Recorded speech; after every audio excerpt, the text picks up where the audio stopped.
گوجری زبان میں اپڈیٹ سنیے۔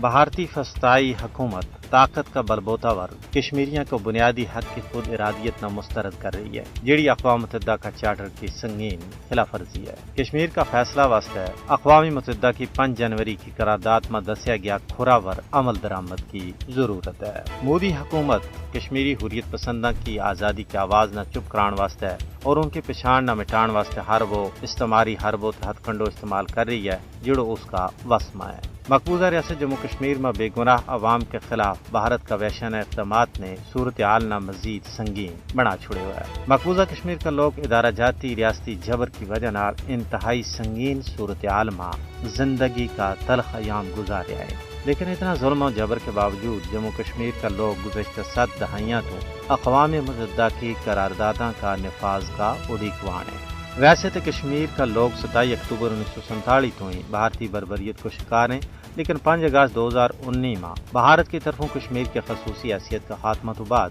انسانی حقوق کی خلاف ورزیاں میں غیر معمولی بد ہو رہا ہے۔ بھارت نے ڈومیسائل کا قانون میں یک طرفہ طور پر غیر قانونی تبدیلی کر کے لکھاں کی تعداد میں غیر ریاستی ہندوؤں اقامتی اسناد تھما چھڑی ہیں، جس کو مقصد کشمیر میں آبادی کا تناسب نہ بٹانا ہے۔ تجزیہ نگاروں کو کہنا ہے کہ امن کا راہ میں سب تو بڑی رکاوٹ بھارت کو ہٹ درم رویہ ہے۔ علاقائی امن کو دار و مدار کشمیری عوام کی مرضی اور منشا کے مطابق تنازع کشمیر کا حل ور ہے۔ مسئلہ کشمیر کا حل تو سوا جنوبی ایشیا میں امن ایک خواب ہی رہ گو۔